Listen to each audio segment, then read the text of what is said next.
జై శ్రీరామ్. ఈరోజు మనం రామాయణంలోని 14వ సర్గ అయిన దశరథుడు అశ్వమేధ యాగము చేయుట గురించి చదువుకుందాం.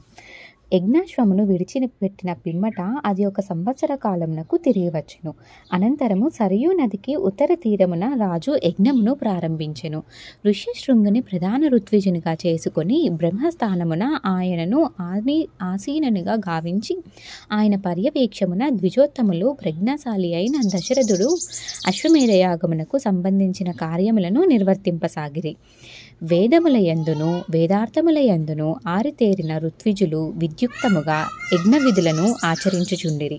వేదోక్త రీతిగా మీమాంస శాస్త్రములను కల్పసూత్రములను అనుసరించి వారు యజ్ఞ కార్యములను నిర్వహించుచుండిరి. ఋత్విజులు ప్రవర్గ్య బ్రాహ్మమున చెప్పబడిన ప్రవర్గ్య కర్మలను అట్లే ఉపసదము అను ఇష్టి కార్యములను వేద మీమాంస కల్పసూత్రములను అనుసరించి ఆచరించిరి. ఇంకనూ ఉపదేశ శాస్త్రముల కంటే అధికమైన అతిదేశ శాస్త్రము వలన లభ్యమైన సమస్త కర్మలను శాస్త్రోకముగా నిర్వహించిరి.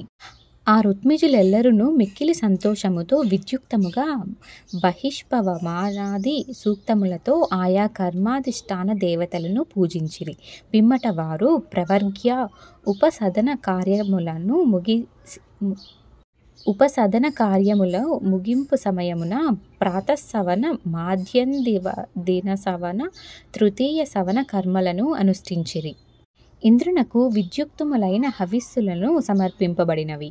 సోమలతను కల్వమునందుంచి దానికి నలుదిక్కుల బ్రహ్మ, అధ్వర్యుపు, హోత, ఉద్గాత అను 4 ఋత్విజులను చేరి మంత్రములను పఠించుచు సోమరసమును సిద్ధపరిచిరి. పిమ్మట యథాక్రమముగా మాధ్యందినసవమును ఆచరింపబడెను. అట్లే మిక్కిలి ధర్మాత్ముడైన దశరథుని తృతీయ సవనమున కూడా ఆ బ్రాహ్మణోత్తములు శాస్త్రోకముగా ఆచరించిరి. ఆ యజ్ఞ కార్యములలో ఏ హోమము విడిచిపెట్టలేదు.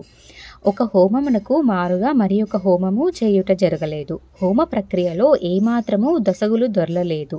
హోమాధికము అంతయు మంత్రపూర్వకముగా నిర్విఘ్నముగా ఆచరింపబడినది. ఆ యజ్ఞము జరిగిన దినములలో అచట ఆకలి దప్పులతో బాధపడిన వారు లేనే లేరు. అక్కడికి వచ్చిన ప్రతి బ్రాహ్మణుడు విద్వాంసుడే. ప్రతి బ్రాహ్మణకు గురువునకు శిష్యులు గాని అనుచరులు గాని 100 మందికి తక్కువగా కాకుండా ఉండిరి.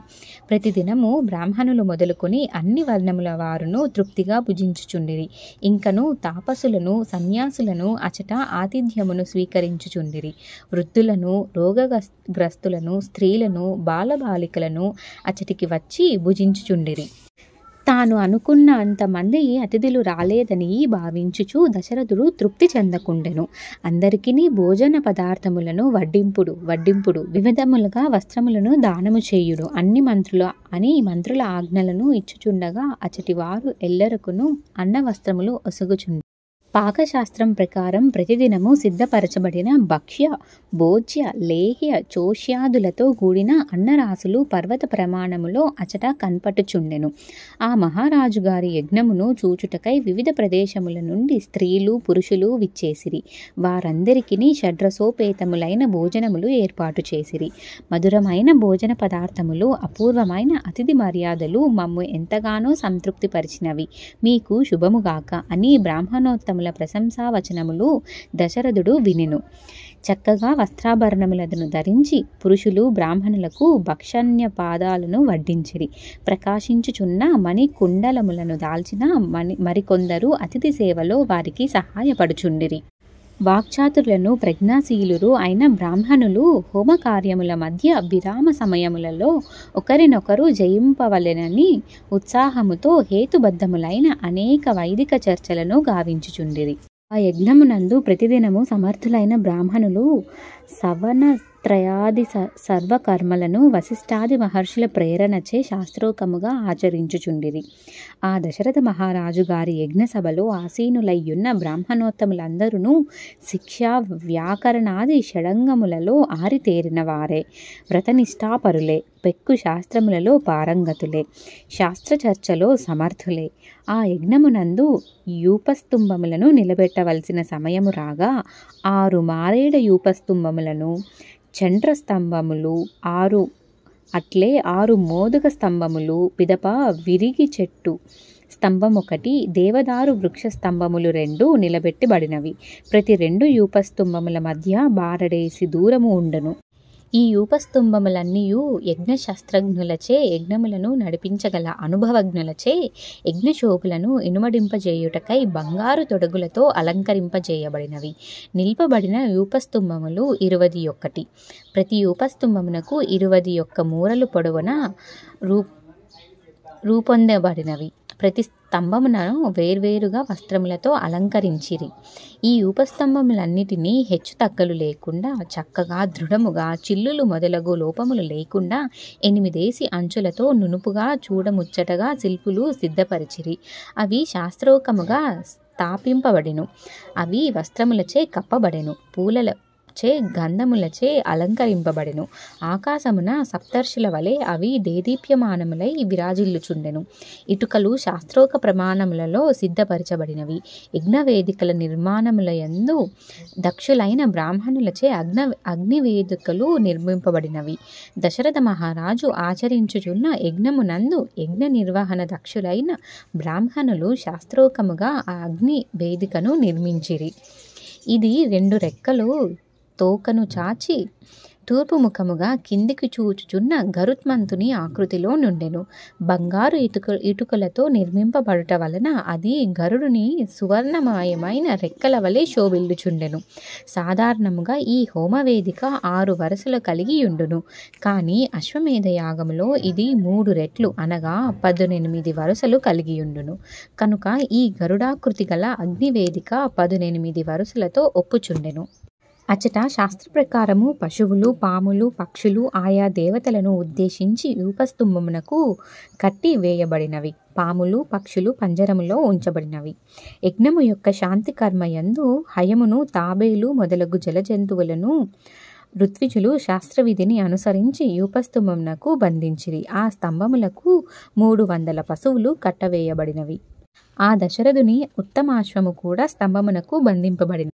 కౌసల్య, సుమిత్ర, కైకేయి అను దశరథుని భార్యలు 3 ఆ యజ్ఞాశ్వమును పూర్తిగా పరిచర్యలు చేసి దానికి సవ్యాపసవ్యములుగా ప్రదక్షిణములు నర్చి సంతోషముతో దానిపై బంగారు సూదులతో 3 గుర్తులు పెట్టిరి. పట్టమహిషి అయిన కౌసల్యాదేవి ధర్మసిద్ధి కొరకు స్థిరమైన చిత్తముతో అశ్వ సమీపమున ఒక రాత్రి నివసించెను. దశరథ మహారాజు శాస్త్రవిధిననుసరించి దక్షిణగా పట్టమహిషిని బ్రహ్మయును ఋత్విజునకు, వావాతను హోతనకు, పరివృత్తిని ఉద్ఘాతనకు, పాలాకలిని అధ్వర్యునకు ఇచ్చెను. పిమ్మట ఆ 4 ఋత్విజులు వారిని పతుల వలె చేతులతో తాకిరి. అనంతరము రాజు ఆ ఋత్విజులను ప్రత్యామ్నాయ ద్రవ్యములు ఇచ్చి పట్టమహిషి మొదలగు 4 తిరిగి గ్రహించెను. జితేంద్రియుడు, ప్రయోగా నిపుణుడు అయిన ఋత్విజుడు అశ్వకందమును, పన్నేరు గడ్డను గైకొని శాస్త్ర ప్రకారము దానిని వండెను. దశరథుడు హోమ సమయమున శాస్త్రోచితముగా తన పాపములను తొలగించుటకనకై దాని యొక్క పొగను వాసన చూచెను. బ్రాహ్మణోత్తములైన 16 మంది ఋత్విజులు ఆ అశ్వమేధ యాగమునకు సమకూర్చబడిన హవ్యద్రవ్యములను మంత్రములను పఠించుచు అగ్నిలో వ్రేల్చిరి.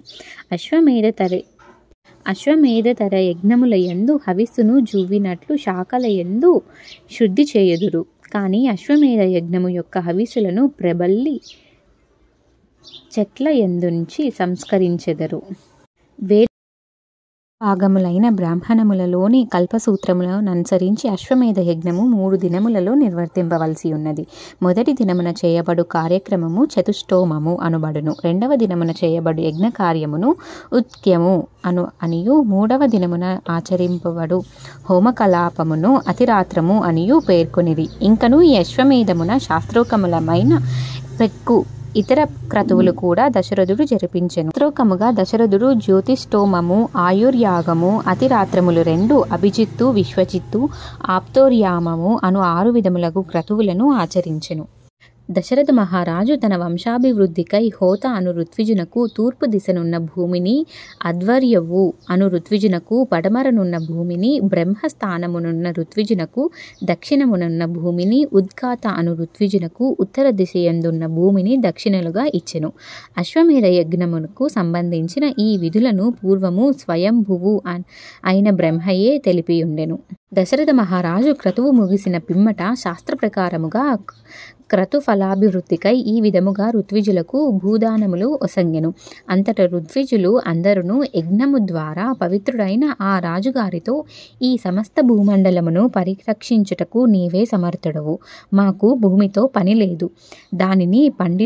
దానిని పండించుటలో కానీ రక్షించుటలో కానీ మేము అశక్తులము. నిత్యము నిరంతరము మేము వేదశాస్త్రములను అధ్యయనము చేయుటలయందు నిరతులము. ఓ రాజా, ఈ దాన భూములకు మారుగా కొంత ధనమును మీరే ఇప్పింపుడు. ఓ మహారాజా, శ్రేష్టములైన మనులను గాని బంగారమును గాని గోవులను గాని లేక సిద్ధముగా ఉన్న ఏ వస్తువులైనను మాకు దయచేయుము. భూమి వలన మాకు ప్రయోజనమేమి అని పలికిరి. వేదవేత్తలైన బ్రాహ్మణులు ఇట్లు పలుకగా మహారాజు వారికి 10 లక్షల గోవులను 10 కోట్ల బంగారు నాణెములను మరియు దక్షిణలకు ప్రత్యామ్నాముగా 40 కోట్ల వెండి నాణెములను ఒసంగెను. ఆ ఋత్విజులందరూ కూడి తమ దక్షిణలను లభించిన సంపదలను దీశాలురైన వశిష్ఠునకు ఋష్యశృంగ మహర్షికి సమర్పించిరి. ఆ ఇరువురు ఆ దక్షిణలను ఋత్విజులకు యథోచితముగా పంచి ఇచ్చిరి. అప్పుడు ఆ బ్రాహ్మణోత్తములందరూ ప్రసన్న చిత్తులై మేమంతయు సంతుష్టులము అయితిమి అని వచించిరి. అనంతరము దశరథుడు యాగమును చూచుటకై వచ్చిన బ్రాహ్మణులకు మేలైన 1 కోటి బంగారు నాణెములను శ్రద్ధాధరములతో సమర్పించెను. ఇట్లు కోశాగారమునను ద్రవ్యమంతయు పూర్తిగా దానము చేసిన పిమ్మట నిర్ధనుడైన ఒక బ్రాహ్మణుడు అచటికి అర్థి అయి విచ్చేయగా దశరథుడు ఆయనకు తన ముంజేతి కంకణమును దానమును చేసెను. సమృద్ధిగా దక్షిణలు లభింపగా బ్రాహ్మణులు మిక్కిలి సంతృప్తి చెందిరి. బ్రాహ్మణుల ఎడల భక్తి తత్పరుడైన ఆ రాజు ఆనంద బాష్పములను రాల్చెను. వారికి నమస్కరించెను. భూమిపై సాగిలపడి నమస్కరించుచున్న ఉదారుడైన ఆ మహారాజును బ్రాహ్మణోత్తములు సంప్రదాయబద్ధముగా వేదమంత్రములతో ఆశీర్వదించిరి. పుత్రప్రాప్తికి ప్రతిబంధకములైన పాపములను తొలగించునదియు, పుత్రలాభము ద్వారా స్వర్గమును ప్రాప్తింపజేయునదియు, సామాన్యులైన రాజులు చేయుటకు అసాధ్యమైనదియు అయిన ఉత్తమోత్తమమైన అశ్వమేధ యజ్ఞమును ఆచరించి దశరథుడు మిక్కిలి సంతుష్టుడాయెను. పుత్రప్రాప్తికై సుమంత్రుడు తెలిపిన క్రతువును మనస్సునందుంచుకొని దశరథ మహారాజు ఋష్యశృంగునితో, ఓ తపోధన, వంశాభివృద్ధిని గూర్చు పుత్రులను పొందుటకై చేయవలసిన క్రతువును నిర్వహించుటకు మీరే సమర్థులు అని అభ్యర్థించెను. అందులకు ఋష్యశృంగుడు సమ్మతించి, రాజా, నీకు వంశోద్ధారకులైన పుత్రులు 4 కలుగుదురు అని వచించెను. ఋష్యశృంగుడు పలికిన మధుర వచనములు విని మహారాజు ప్రశాంత చిత్తుడై పరమానందముతో ఆయనకు ప్రణమిల్లెను. పుత్రప్రాప్తికై క్రతు నిర్వాహమునకు ఆ తపస్విని మరలా అభ్యర్థించెను.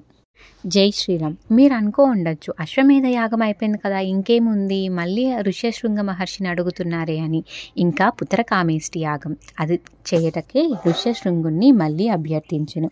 దీనితో మనం 14వ సర్గ అయిన అశ్వమేధ యాగం చేయుట గురించి విన్నాం. జై శ్రీరామ్.